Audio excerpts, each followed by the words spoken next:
আসসালামু আলাইকুম প্রিয় শিক্ষার্থীরা, তোমাদেরকে স্বাগত জানাচ্ছি। আজকের ভিডিওতে আমি কথা বলবো যারা এসএসসি এবং এইচএসসি পরীক্ষা দিবে 2026 সালে, তাদের নিয়ে কথা বলবো।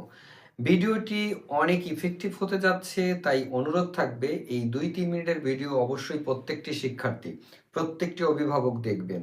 যাদের আত্মীয় স্বজনের ভিতরে কেউ যদি পরীক্ষার্থী থেকে থাকে, তাহলেও আপনি এই ভিডিওটি দেখবেন। এই ভিডিওটি দেখলে আপনার উপকার কি হবে আমি ভিডিও শেষে বলছি। এই ভিডিওটি দেখার পরে আপনার কি উপকার হবে সেটা আপনি নিজেই অনুমান করতে পারবেন। যদিও না পারেন আমি অবশ্যই বলে দিব।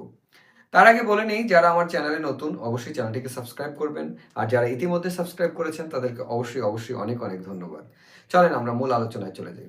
এসএসসি পরীক্ষার্থীরা এবছর যারা এসএসসি পরীক্ষা দিবে 2026 সালে, তাদের কিন্তু এ প্লাস পাওয়াটা খুব খুব খুব সহজ। এ প্লাস পাওয়াটা এত সহজ যা কল্পনাও করা যাবে না। কি জন্য সহজ? তার 1 নাম্বার কারণ, এবছর তোমরা সময় বেশি পেয়েছো। 2 নাম্বার কারণ, তোমাদের কিন্তু বইয়ের প্রত্যেকটি অধ্যায় পড়তে হচ্ছে না। শুধুমাত্র যেই অধ্যায়গুলো তোমাদের জন্য এবার রেখেছে সেই অধ্যায়গুলো পড়লেই হচ্ছে। অর্থাৎ তোমাকে পুরো বই থেকে 6টি-7টি অধ্যায় করে, অর্থাৎ 14টা অধ্যায় থেকে 12টা অধ্যায় থেকে মাত্র 6টা বা 7টা অধ্যায় পড়লে তুমি কিন্তু সব কমন পেয়ে যাচ্ছ, এবং ওই 7টা অধ্যায়ের ভিতর থেকেই তোমার প্রশ্ন থাকবে। তাহলে অবশ্যই আপনারা কি মনে করেন এ প্লাস পাওয়া সহজ? হ্যাঁ, অবশ্যই, ডেফিনেটলি সহজ। এখন এই এ প্লাস পাওয়াটা যে সহজ, আবার তেমনিভাবে এ প্লাস পাওয়াটা কঠিন। এর মধ্যে একটি কারণ আছে, সেটা হলো গোছানো প্রিপারেশন, আর একটা হলো এলোমেলো প্রিপারেশন। বেশিরভাগ শিক্ষক এখন বর্তমানে শিক্ষার্থীদেরকে সঠিক গাইডলাইন করে না, সঠিক পরামর্শ দেয় না।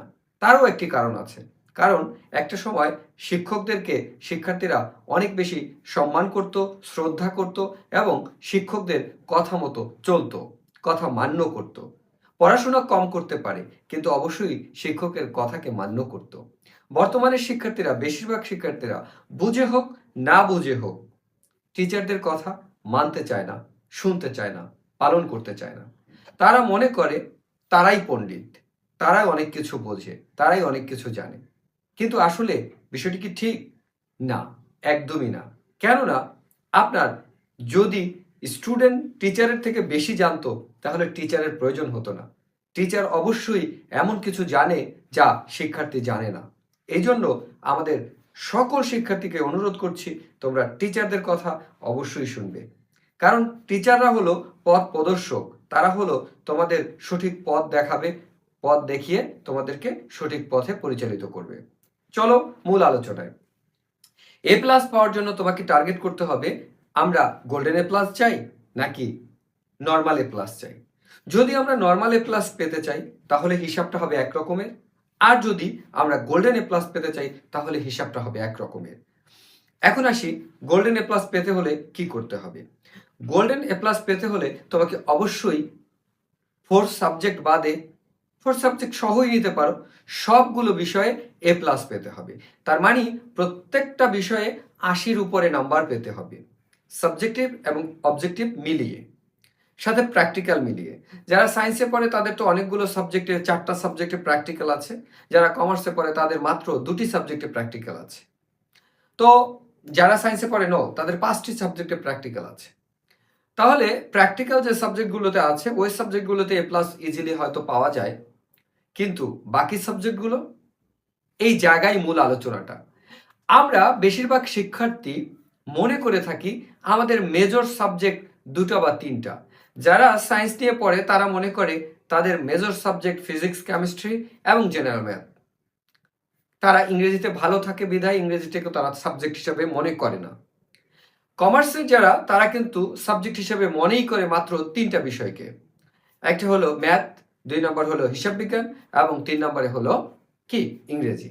এই 3টা সাবজেক্টকে তারা সাবজেক্ট হিসাবে মনে করে, বাকি সাবজেক্টগুলোকে তারা সাবজেক্টই মনে করে না। যার ফলশ্রুতিতে হয় কি, পরবর্তীতে যে রেজাল্টে ইম্প্যাক্ট পড়ে, রেজাল্ট খারাপ হয়। তো রেজাল্ট ভালো করতে হলে তোমার কিন্তু আইসিটিতেও যেমন গুরুত্বপূর্ণ, রিলিজিয়নও যেমন গুরুত্বপূর্ণ, বাংলাটাও কিন্তু সমান গুরুত্বপূর্ণ।